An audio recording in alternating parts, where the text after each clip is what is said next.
नमस्कार, मैं विनीता कोठारी आप सभी का तृतीय वर्ष गृह विज्ञान के वस्त्र विज्ञान की कक्षा में हार्दिक स्वागत करती हूँ। आज हम मैन्युफैक्चरिंग ऑफ वूल अर्थात ऊन का उत्पादन पढ़ेंगे। ऊन के उत्पादन में निम्नलिखित चरण संपन्न होते हैं। पहला, भेड़ों से ऊन को काटकर एकत्रित करना, अर्थात सबसे पहले भेड़ों के शरीर से ऊन को काटकर अलग किया जाता है। काटने का कार्य प्रदेश के विशेष जलवायु पर निर्भर करता है। भारत के अंदर वर्ष में 2 बार यह कटाई करी जाती है, यूजुअली मार्च या सितंबर महीने में। कहीं कहीं पर ऊन की कटाई वर्ष में 3 बार भी करी जाती है। ऊन की कटाई से पूर्व भेड़ों को साफ पानी से नहलाया जाता है।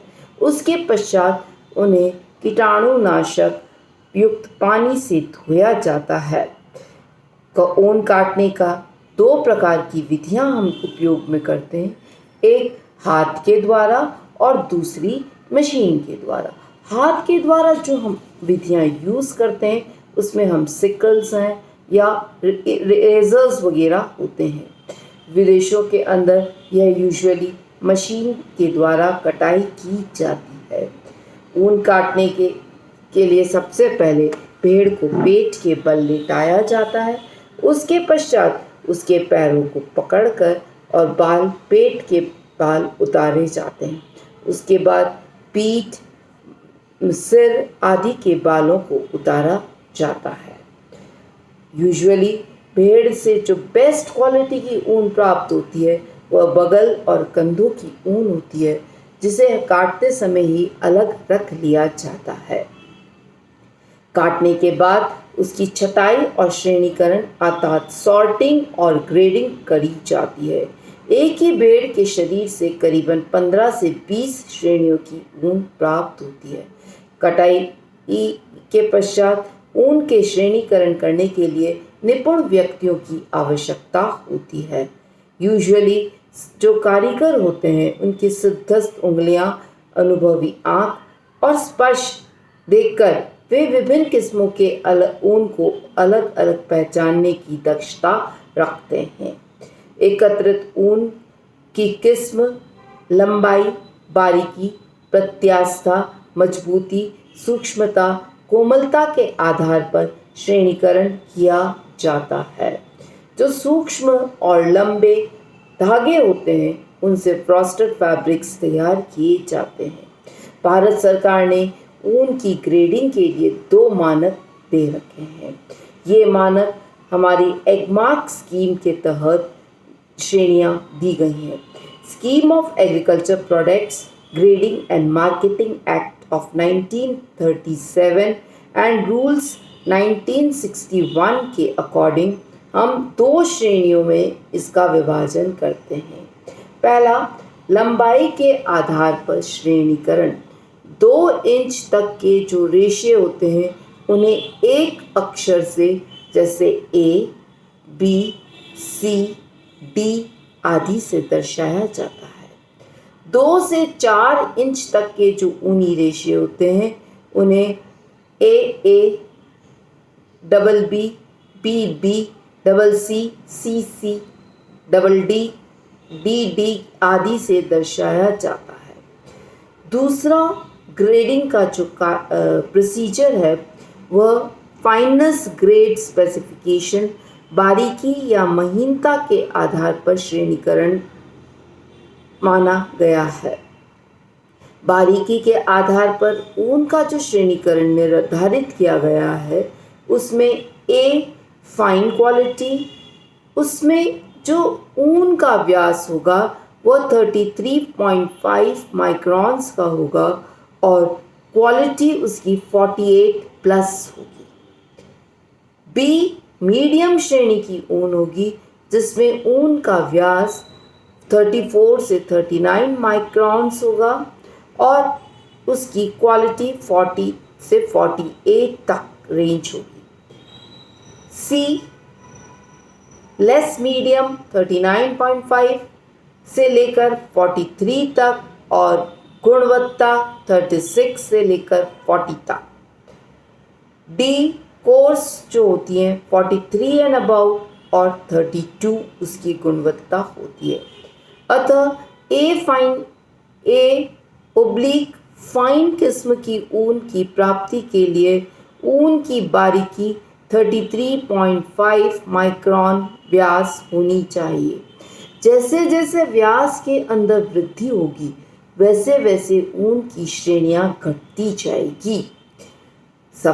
थर्ड प्रोसेस जो आता है वह है क्लीनिंग एंड स्काउरिंग प्रोसेस, अर्थात सफाई और धुलाई की प्रक्रिया। छटाई और स्तर निर्धारण या स्पेसिफिकेशन के पश्चात ऊन की सफाई और धुलाई की जाती है। ऊन के रेशे में पसीना, चिकनाई, धूल कण, अन्य गंदगियां उपस्थित होती हैं जिन्हें साफ करना आवश्यक होता है। ऊन की धुलाई के लिए निम्नलिखित 3 विधियां उपयोग में करी जाती है। स्काउरिंग विद सोप सोल्यूशन, अर्थात साबुन के घोल के अंदर धोना। वाष्पित घोलक, अर्थात स्काउरिंग बाय वोलेटाइल सॉल्वेंट्स। और तीसरा कार्बनाइजिंग प्रोसेस होता है। साबुन के घोल के अंदर यह क्रिया मशीनों के द्वारा संपन्न होती है। स्वचालित रैक्स होते हैं जो ऊन को घोल में डुबोकर अच्छी तरह से निचोड़ देते हैं। कहीं पर यह कार्य हाथों के द्वारा किया जाता है। धुलाई के लिए इसमें 4 बड़े होज यूज किए जाते हैं।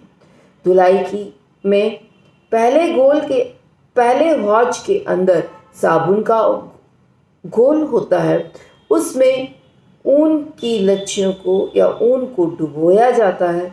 उसके पश्चात दूसरे, तीसरे और चौथे होज के अंदर स्वच्छ जल होता है जिसमें उसे खंगाला जाता है और तब तक खंगाला जाता है जब तक कि उसमें से साबुन के झाग नहीं निकले। ऐसे रेशे स्वच्छ सफ़ेद होकर निखर जाते हैं और रेशे मुलायम हो जाते हैं। इसके बाद खंगालने के पश्चात इन्हें भाप के माध्यम से सुखाया जाता है। वाष्पित घोलक धुलाई, इसमें कुछ रासायनिक पदार्थों का उपयोग किया जाता है क्योंकि ऑयल्स एंड ग्रीस जो चिकनाई युक्त गंदगी या अशुद्धियाँ होती है उन्हें दूर करने के लिए कुछ ऐसे घोलक पदार्थ या सॉल्वेंट्स यूज़ किए जाते हैं जैसे benzene, petroleum, naphtha, carbon tetrachloride आदि के घोल में ऊन को डुबोया जाता है। चिकनाई घुल जाती है और रेशे साफ हो जाते हैं और जो केमिकल हमने यूज़ किया है either benzene, carbon tetrachloride, petroleum या नेफ्था, ये वाष्प बनकर उड़ जाते हैं जैसा यूजुअली हमने ड्राई क्लीन प्रोसेस के अंदर में लिया जाता है।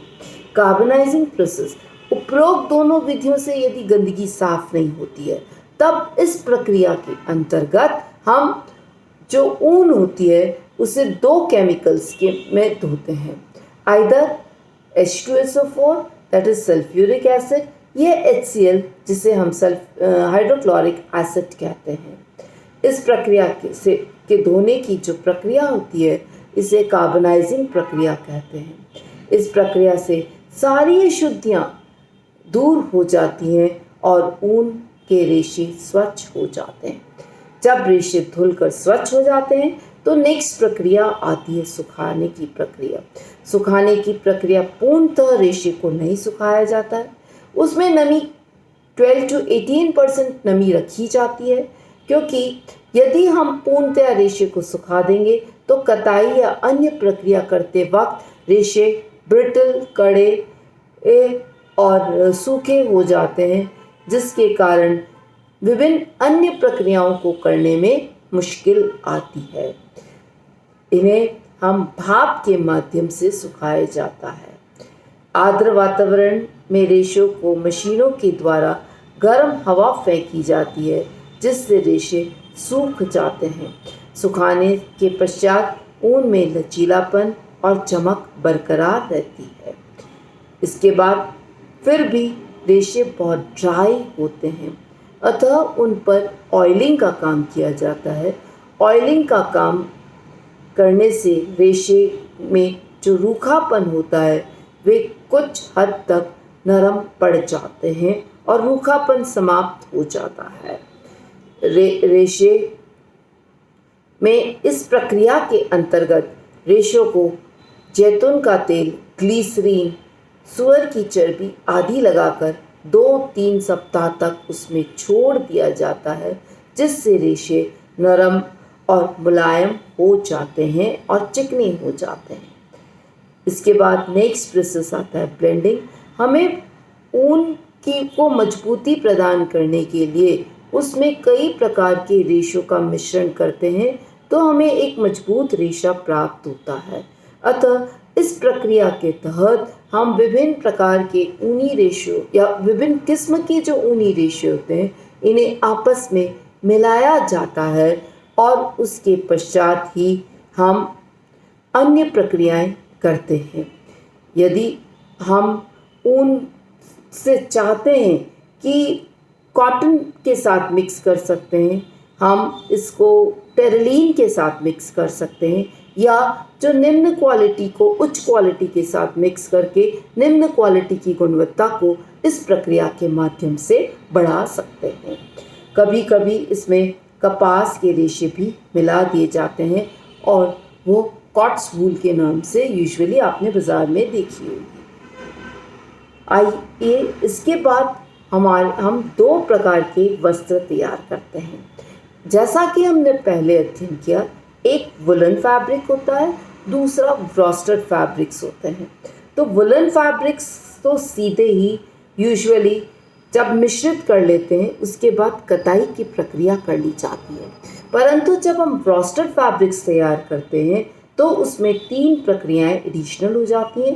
दैट इज़ कार्डिंग, अर्थात जो रेशे हैं उनको समानांतर किया जाता है और अशुद्धियाँ दूर करी जाती है। इसके बाद नेक्स्ट प्रोसेस आता है कोम्बिंग प्रक्रिया। इसमें लंबे रेशे और कम लंबे रेशे जो होते हैं, छोटे रेशे जो होते हैं, उनको छांट लिया जाता है। लंबे रेशों से ही जो अशुद्धियाँ होती है इस प्रक्रिया के द्वारा दूर कर ली जाती है। तीसरी प्रक्रिया खींचना और ड्राइंग प्रक्रिया होती है। इसके अंत प्रक्रिया में केवल उन्हीं टॉप सिल्वर्स पर की जाती है जिनसे वॉर्स्टेड फैब्रिक्स बनाने होते हैं। इन प्रक्रिया में कई पोनियों को आपस में मिलाकर सघन बनाया जाता है, फिर खींचकर इनकी पतली पतली पोनियाँ बनाई जाती है। खींचते समय उनको हल्का सा घुमाव दिया जाता है जिसे हम रोविंग प्रक्रिया कहते हैं। अब ये पोनियाँ कताई के लिए तैयार होती है। कताई प्रक्रिया में यूजुअली हम बती हुई जो पोनियाँ होती है उनको खींचकर धागा पतला बनाया दिया जाता है और ऐंठन दिया जाता है। ऊनी वस्त्र के लिए धागे की कटाई म्यूल फ्रेम पर की जाती है। इससे धागा मोटा, मुलायम और फुज्जीदार निकलता है। वॉर्स्टेड फैब्रिक्स बनाने के लिए पोनियों को विशेष प्रकार की मशीन से कताई करी जाती है, जिससे रिंग, कैप्स, फ्लेयर, म्यूल आदि। परंतु ये धागे महीन, पतले, चिकने, गोलाकार, कड़े बनाना आवश्यक होता है। अतः कताई के पश्चात धागों की लच्छियों के रूप में समेट लिया जाता है। ऊनी वस्त्र की कताई 1 हरा, 2 हरा या 3 हरा, 1 प्लाई, 2 प्लाई या 2, 3, 4 प्लाई आदि धागों से तैयार करके और निटिंग मशीन के द्वारा या हाथ की बुनाई के द्वारा हम स्वेटर्स, पुलोवर्स आदि वस्त्र तैयार करते हैं। बुनाई ऊनी वस्त्र बुने जाते हैं तो उनमें वुलन फैब्रिक्स में सादी और ट्विल बुनाई से तैयार किए जाते हैं। इनके रेशे मोटे और फुज्जीदार ऊन का प्रयोग किया जाता है। जो यान होता है उसका यान काउंट या यान का परिणाम अंक भी कम होता है, अतः सतह पर रोए उठ जाते हैं और यूजुअली ये गंदे से दिखाई देते हैं क्योंकि इनकी सतह रफ होती है। धूल कण, गंदगी आदि इन पर जल्दी लग जाते हैं। यूजुअली आपकी हाथ की बुनाई या मशीन की बुनाई के द्वारा हम स्वेटर्स, जैकेट्स, पुलोवर्स, कंबल आदि हम बनाते हैं। यूजुअली इनकी कीमत कंपैरेटिवली ब्रॉस्टेड फैब्रिक से कम होती है। ब्रॉस्टेड फैब्रिक्स बनाने के लिए ट्विल बुनाई का उपयोग किया जाता है। इसकी बुनाई सघन होती है, आकर्षक डिज़ाइंस बनाए जा सकते हैं। धागे पतले, महीन, चिकने और गोल आकार एवं कड़े होते हैं। सुंदर, मनोहारी और आकर्षक लुभावने वस्त्र इनसे तैयार किए जाते हैं। ट्विल बुनाई एवं सतह चिकनी होने के कारण इनमें रचना संबंधी दोष दृष्टिगोचर नहीं होता है या दिखाई नहीं देता है। इनमें शिकन प्रतिरोधक क्षमता भी अधिक होती है, बहुत मजबूत और टिकाऊ होते हैं। इनके आकार में किसी प्रकार का परिवर्तन नहीं होता है। इन पर इस्त्री भी लंबे समय तक टिकती है। लगातार उपयोग करने पर घिसावट होने के कारण भी इनकी चमक यूजुअली कम नहीं होती है। इनमें हम देखते हैं कि इनकी जो धागों का परिणाम अंक है वह भी अधिक होता है। ऐसे प्रकार की बुनाई से जो वस्त्र तैयार किए जाते हैं या वीविंग से जो वस्त्र तैयार किए जाते हैं वे coats, overcoats, suitings, shirtings, jackets आदि। जब वो वस्त्र तैयार किया जाता है तब उसके ऊपर कुछ फिनिशेस की जाती हैं और उसमें पहला कार्य किया जाता है वह है भराई का कार्य। वस्त्र जब बनकर तैयार हो जाता है तो उस पर फुलिंग की जाती है। फुलिंग से इसकी रचना सघन हो जाती है, वस्त्र आकर्षक दिखाई देते हैं। भराई के लिए तैयार वस्त्रों को साबुन युक्त पानी में दबा दबा कर घुमाया जाता है, जिससे रेशे आपस में दूरी कम हो जाती है और आपस में सट कर या पिस कर आपस में फंस कर एक दूसरे के नज़दीक आ जाते हैं। फिर इन वस्त्रों को सिकुड़ना रहता है, सिकुड़ जाता है और इस प्रकार गर्मी, नमी तथा दबाव का एक हल्का सा प्रभाव डालकर ठंडे पानी के धोने की प्रक्रिया को ही हम फुलिंग कहते हैं। भराई की जो प्रक्रिया है यह वस्त्र के अपीयरेंस को सुंदर बनाती है और फैब्रिक्स को फिल करने के लिए या भराई करने के लिए हमें मॉइस्चर और फ्रिक्शन की, घर्षण और ताप की आवश्यकता होती है। जब वस्त्र भराई के द्वारा आकर्षक रूप से तैयार कर लिया जाता है तब इसके अंतर्गत नेक्स्ट प्रक्रिया ब्लीचिंग करी जाती है। ब्लीचिंग और डाइंग। यूजुअली ब्लीचिंग के लिए इसमें हाइड्रोजन पेरोक्साइड्स ब्लीच यूज़ किए जाते हैं और कलर्स जो हम इसके अंदर यूज़ करते हैं वे पक्के चढ़ते हैं। इसमें वैट डाइज, इंडिगो डाइज और क्रीम कलर इस पर अधिक खिलते हैं। ऊन की रंगाई के लिए गहरे चटक रंगों का प्रयोग किया जाता है। लाइट पेस्टल कलर्स भी इसमें सुंदर दिखाई देते हैं। परिसज्जा वस्त्रों को सुंदर, आकर्षक, सौंदर्य और दोष मुक्त बनाने के लिए विशेष प्रकार की परिसज्जाएं इस पर करी जाती है। इसके अंतर्गत निकले रेशों व गांठों को काटा जाता है। सतह को चिकना करने के लिए भाप देना, झुलसना आदि प्रक्रियाएं की जाती है। शिकन प्रतिरोधी बनाने के लिए शिकन प्रतिरोधी फिनिश करी जाती है। उपस्थित शल्कों को हटाने के लिए परिसज्जा की जाती है। इस प्रक्रिया को हम पैपेन नामक एंजाइम से प्रक्रिया कराते हैं, जिससे ये शल्कें नरम और चिकनी हो जाती है, जो हमें एक पेड़ पैपेन पॉपो नाम के पेड़ से प्राप्त होता है। इस प्रकार हम वूल के वस्त्रों को तैयार किया जा सकता है। धन्यवाद।